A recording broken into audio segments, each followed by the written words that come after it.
So this is going to be a GT350 specific video on how to replace an individual section of your stripes when they get damaged. So you can see it here, I marked it. That happened a few days ago. I just got the replacement section from Ford. You actually can buy separate individual sections without buying the whole kit for about $1,000. So I'm going to show you guys, I haven't really found a video or a tutorial on how to do this just to replace one. I pretty much am going to figure it out as I go.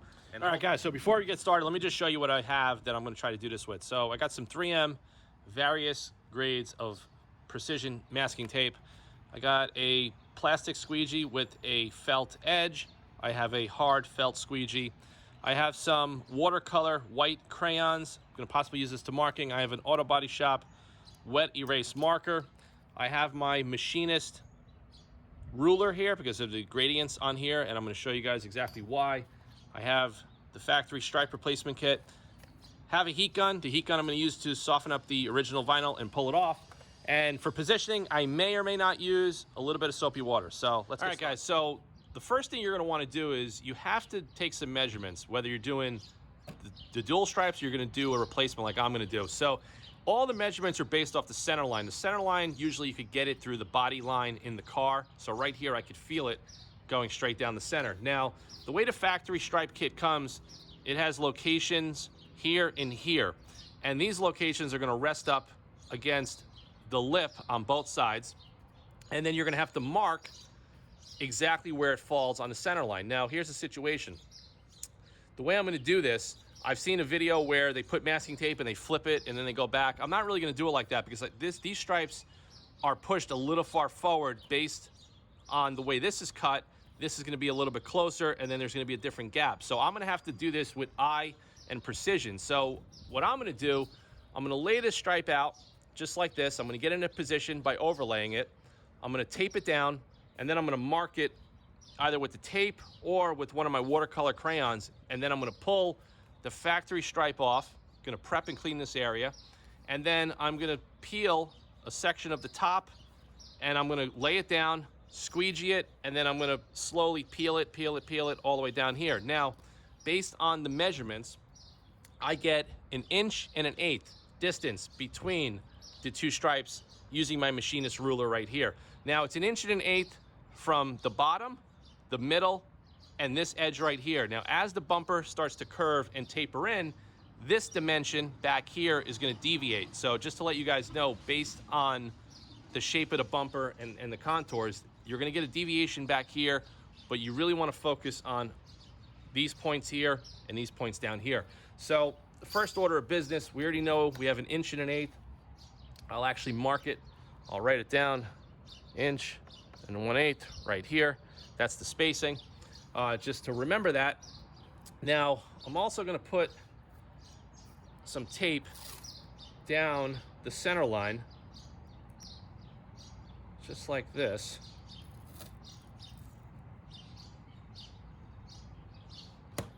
Okay, now the way I did it, I'm going on this edge here, not the actual tape itself. So this edge here is on the body center line, okay, just as a template. Now, a couple of other things you could probably do, or I think would work, is I could go with the watercolor crayon and I could just mark along the edge on both sides, just like that. And this comes off with Auto Fanatic 007 or water very easily. So now when I peel this stripe off, I'm going to know exactly where the factory stripe was positioned between the center line and between these locations as well. And also, I kind of have a good idea, but I'm going to mark it anyway, of back where it falls from the front grille assembly. Okay. Now, I'm also thinking about possibly putting a piece of tape on the edges, but to be honest with you, I don't think I have to go that crazy. I think we're going to have to get the orientation lined up like I show you here, just like that. So this is going to have to line up to this edge, and this is going to have to line up to this edge, and that's going to fall left and right, dead center, and it's going to come right down to the waterfall effect. So we're going to put this aside. Now, and also, this is pretty stiff, so you're going to squeegee on this side, and I'll just show you guys quick. So you're going to peel it apart like that, and that is the adhesive side down. So we're gonna get started with removing the factory stripe. We're gonna put the heat gun on setting 4. We're gonna start over at a corner and we're just gonna gradually just warm it up and pull it apart.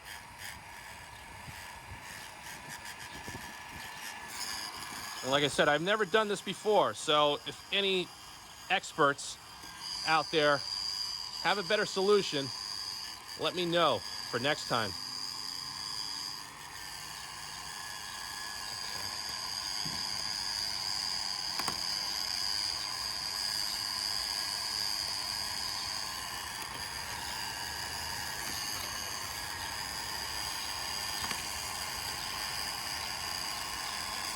Just a little bit of heat. You could also use a steamer, but I don't feel like setting that up right now. Just gonna use a little bit of Fanatic secret weapon. Little dot right there. We're just gonna clean that up right there.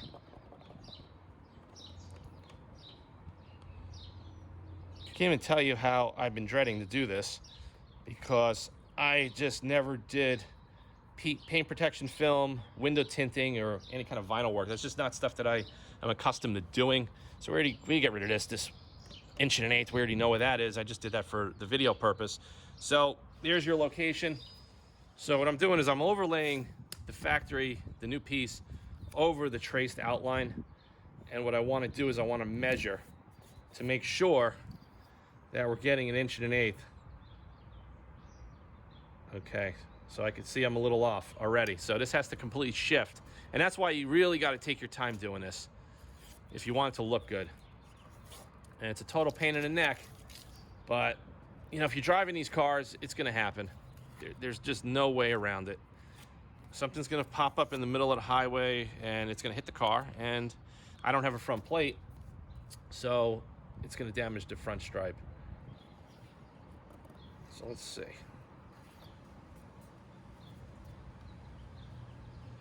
Okay, perfect there. Perfect there. Okay, so I think we're pretty good to go. So another thing I want to show you guys, you see this template is based on the center line of the bumper. And you can see that the edge of the paper is directly on the edge of the tape. As the bumper starts to curve up, there's a little deviation up here, right up here, but that could be by the way that I installed the little piece of tape. Let me just double check. So I'm just gonna peel back a little bit, and what I wanna do is I wanna locate this corner and this corner up here, and then I'm gonna know that I'm gonna be parallel to where it needs to be in regards to this. So I'm just gonna carefully do that. I'm also gonna pull back a little bit on the release paper if I can. Let me just see if I can do that.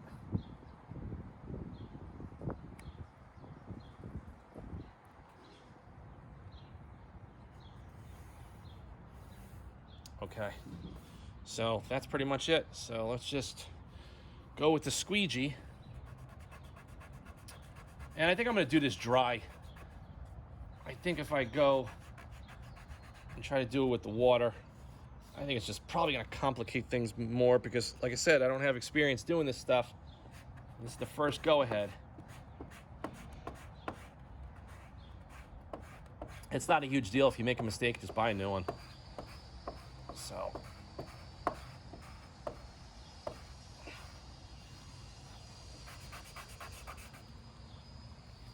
okay, so now this is where it's going to get a little tricky because right there, yeah, see, I don't. Okay, so you know what I'm going to do now? I'm going to spray a little bit of the soapy water down here. Okay, just to try to help eliminate any of those air bubbles.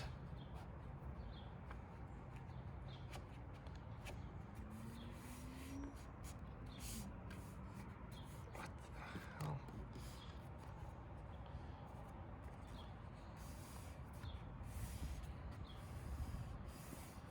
Of course, now it's not sticking. Oh, the frustrations with these things. This is why I don't do this kind of work. I just rather not do it. I'd rather just hire somebody to do it.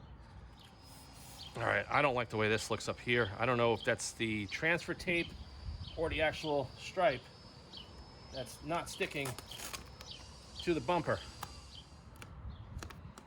Yeah, this is a bitch right here. This section right here, as it comes down, the vinyl just wants to kink. No idea why, but now it's starting to give me a little bit of a headache. It's like you gotta stretch this to go around the contours. Oh, okay. So it looks like we got this whole section leveled out. So this is definitely the trickier part, is as it bends down, and then you have the stiff release paper. You just gotta go slow. And I know I've seen videos where they go squeegee from the middle out, but I think you have to really go slowly to get all these little areas here.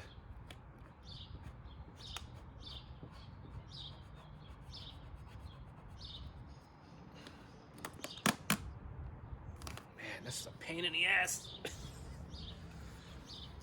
Okay, so we got the release papers that's all done. So maybe my method of doing what I did, instead of doing the flip like I seen in a video, but they were doing 3M stripes, maybe that was the smarter thing to do. But it's a little too late now.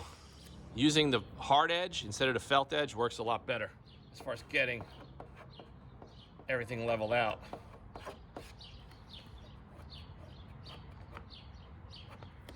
Yeah, works a lot better. So that's just a little tip that I just learned. First time doing this. So far, so good. This is definitely much more difficult than I thought, and I give a lot of credit to guys that do PPF and vinyl, man. This is totally a different animal. I don't do this kind of work, and now I know why. I don't have the patience for it. So the crazy thing is, like, I'm seeing these little fine wrinkles. Now, I don't know if the wrinkles are in this, the paper, or if it's in the vinyl. So that's why I keep lifting it up, with the hopes that if I lift it up and keep going, it's going to get it out. But I don't know. Like I said, this is the very first time I ever did this. I think it's doable. It really depends on how much of a perfectionist you are. And that's what's worrying me right now, is because I'm a freaking perfectionist. And if this doesn't look up to my standard, I'm just going to be buying another one and doing it again. If I have to do it 5 times to get it perfect, I will. But it'll be an experience and a learning curve that I'll have with me for life. And that's why I do this stuff on my own. That's why I try to be self-sufficient with everything I do as much as possible. All right, so the job is completed. It looks awesome. It was very, very difficult. On the bottom, under here, I actually had to trim a little bit of a sliver of vinyl because it got distorted with the heat. I used my Alpha cutter, went across, made a straight line. It's perfect. This was a lot of work. You definitely cannot do this dry. Lesson number 1, you can't do it dry. Lesson number 2, the hard edge of the squeegee works best over the transfer paper. This works well as far as, you know, kind of getting some of those loose bubbles out. You definitely got to use a release agent with some soapy water. Definitely tape up, mark the area. The good thing is these are exactly in the same position as the OEM. And also, I use my machinist ruler to measure 1 1/8 gap between the left and the right stripe, and it's absolutely perfect. So this was a total pain in the ass. I'm not sure if you guys really want to venture into doing stripes, because it's definitely a test of patience. You got to do it wet. You got to be very careful with the heat. You cannot apply these stripes dry. I have no idea why the instructions kind of indicate that you do that from Ford. I just don't see how you could possibly do it and do it successfully. I think it came out 99% perfect. That little 1%, that's because I'm freaking a fanatic and a perfectionist. These stripes weren't even perfect from the factory when this car got delivered. But like I said, hope you got some tips and tricks on how to do this. You could do it yourself. If you're not comfortable doing it yourself, go visit a professional. Now, after doing this for the very first time, I actually have a lot of respect for people that do vinyl and PPF for a living. It's not easy. To be honest with you, I'd rather stick with the stuff that I do between auto body, custom paint, upholstery, fabrication, everything else. I find that to be a lot more easier for my brain. I can't really do stuff like this. I don't do wallpaper, don't do window tint, and I'm definitely not a vinyl guy, but I think it came out excellent. Problem is solved. I'm happy with it. I'm enjoying the car. So thanks for watching this video. Subscribe to the Auto Fanatic channel and stay tuned for more content, and I'll see you guys soon.